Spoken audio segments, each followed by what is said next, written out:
take us through what it was like being on Chiclets here a week ago. I'm curious. Is Biz as energetic as he is on the camera as he is off the camera, or what's the deal with those four boys?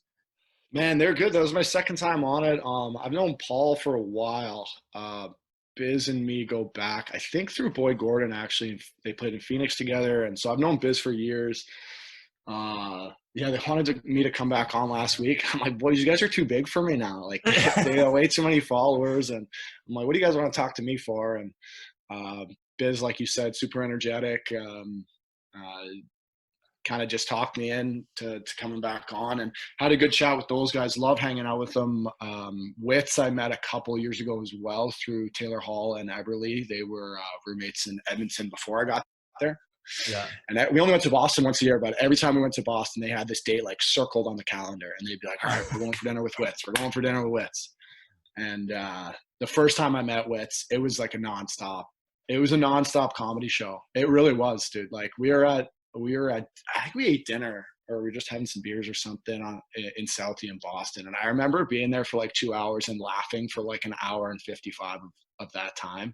He's just like so quick on his feet. And there's a reason they're so successful right now, because they're just really quick on their feet and great talkers. Yeah, man, they're just having fun. It's four boys shooting shit, and then they get guys like you coming on and telling some good stories, right? I know, what a life, man. Just get to talk to boys about playing hockey, and Biz always wants to hear the kill stories, and but like Yeah. what a good spot for them. Happy to see how much they've grown. Well, that's the goal with the Athletes podcast, and I don't necessarily have the same cojones as Biz to ask for kill stories, but Turgy said you had a couple of good ones for sure. He told me to ask about the chalet. You got some details? Man. That's a throwback. So Turge is a friend of mine from Niagara Falls, and there's like a group of us that were all buddies. I'm from Toronto, but played hockey with a couple guys out of Niagara, so I got introduced. And we used to rent this chalet every year. It was one of my buddy Ryan Ludzik, who was also a Niagara on the Lake guy.